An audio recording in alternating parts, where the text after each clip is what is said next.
La Côte d'Ivoire a un vivier de talent énorme. Ça, je l'ai remarqué quand j'ai commencé à m'intéresser au futur du football ivoirien. J'ai déjà fait 2 vidéos dans lesquelles je présentais 11 jeunes talents, mais 2 vidéos, ça ne suffit pas pour tous les citer. C'est pour cela qu'aujourd'hui, je vous propose une 3e partie dans laquelle je vais de nouveau vous présenter 11 jeunes talents qui pourraient avoir un vrai rôle à jouer dans les prochaines années.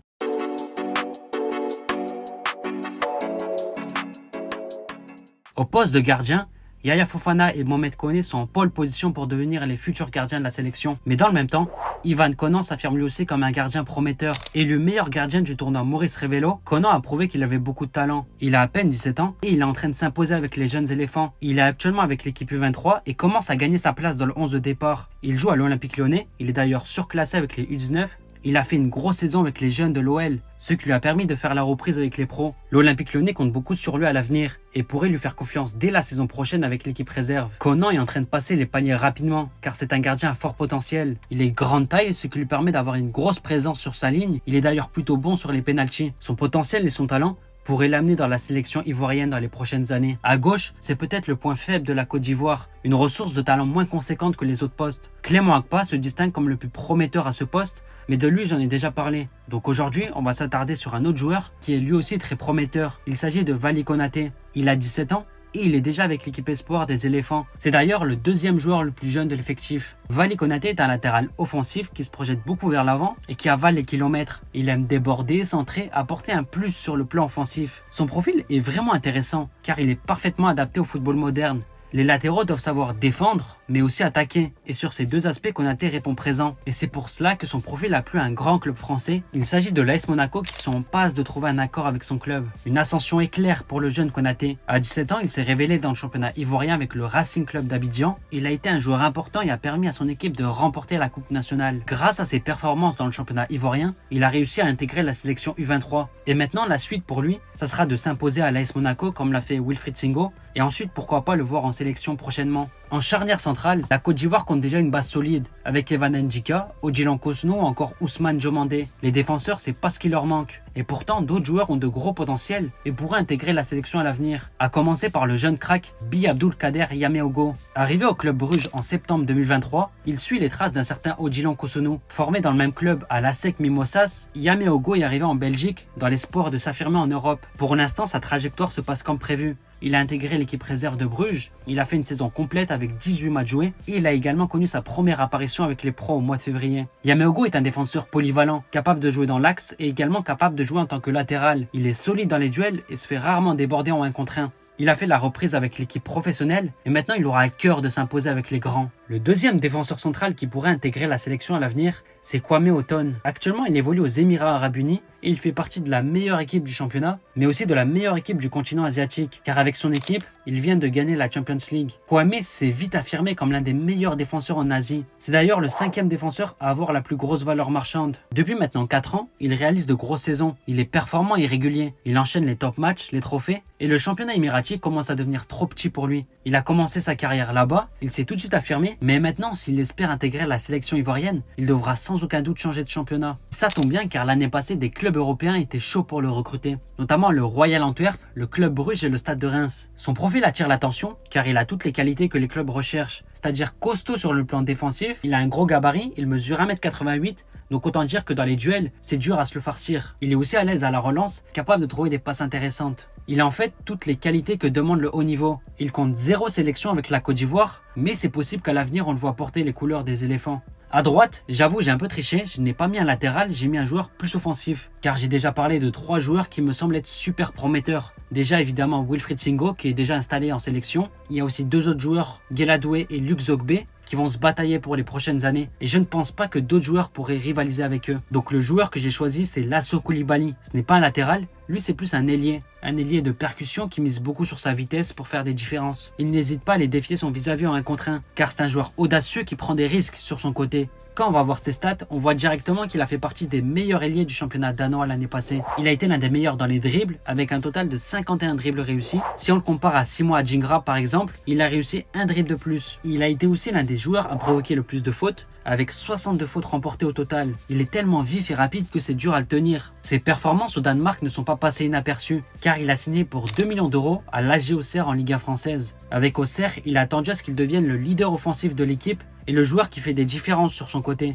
Ses performances l'ont amené avec la sélection U23 de la Côte d'Ivoire. Au milieu de terrain, la jeunesse est prometteuse, à commencer par Mohamed Diomandé. Actuellement sous les couleurs des Rangers, il s'est vite imposé en Écosse. Arrivé en janvier 2024, il a directement gagné sa place. Technique et agile, il brille sur le plan offensif. Il est certes petit sur le plan physique, mais grand sur le plan technique. S'il y a un mot pour le décrire, c'est la créativité. Il est tellement fort avec le ballon, il est capable d'organiser des actions à lui tout seul. Ses stats sur les passes montrent à quel point il est fort dans ce domaine. Il a un pourcentage de passes réussies de 88%. Ce qui est mieux que 91% des autres milieux de terrain. Il délivre en moyenne 1,32 passes clés par match, ce qui est mieux que 86% des autres milieux. Cela démontre son apport dans la création du jeu, mais son profil ne se limite pas à ça, car il est aussi bon sur le plan défensif. C'est un bon tacleur, ce qui lui permet de récupérer beaucoup de ballons. Sur le plan international, il avait le choix entre le Ghana et la Côte d'Ivoire. Il a finalement décidé de représenter les éléphants. Il a connu ses 2 premières sélections, c'était en juin dernier, contre le Kenya et le Gabon. Avec son talent, il a attendu à ce qu'il s'impose comme un patron de la sélection. Le deuxième milieu que j'ai à vous proposer,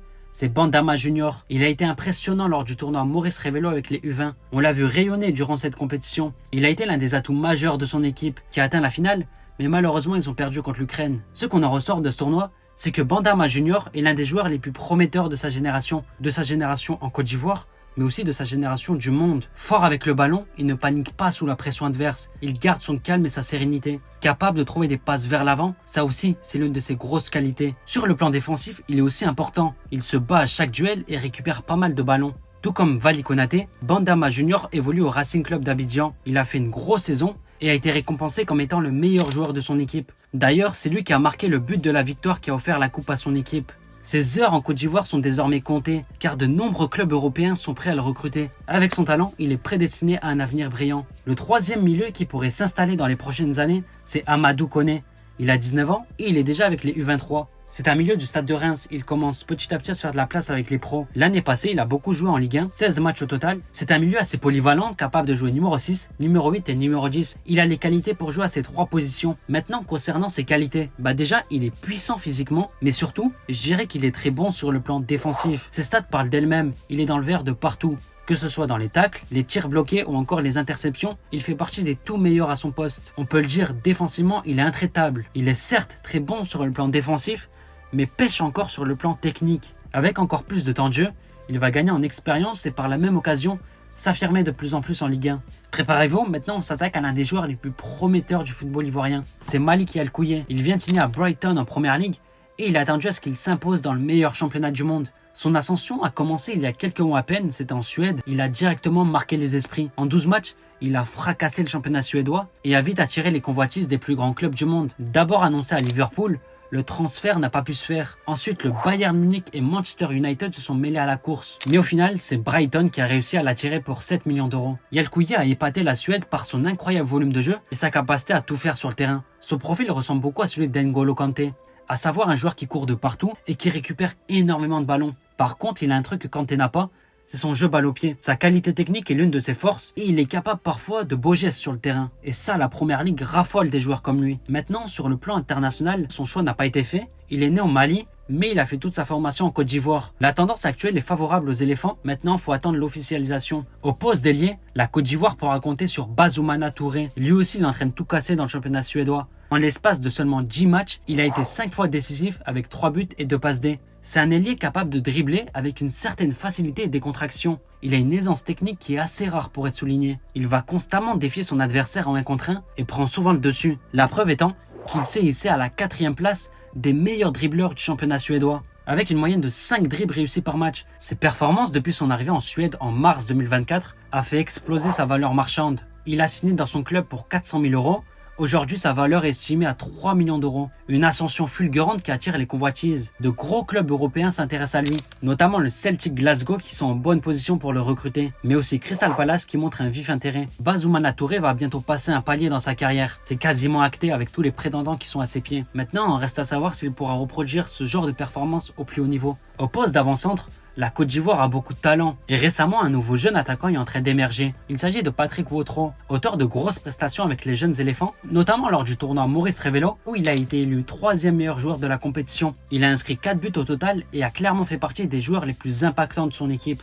Wotro ne sort pas de nulle part. Les Ivoiriens le connaissent bien, car il a déjà prouvé son talent dans le championnat ivoirien, notamment lors de la saison 2022-2023, où il avait été élu meilleur espoir du championnat. Durant cette saison-là, il a montré toutes ses qualités, sa puissance physique, sa vitesse et son efficacité devant les cages. Toutes ces caractéristiques font de lui un attaquant complet. Avec le Racing Club de Strasbourg, il a fait la reprise avec les pros et il a même marqué un but incroyable. Il est en forme ces derniers temps et il se pourrait bien qu'il soit l'une des révélations de la Ligue 1 l'année prochaine.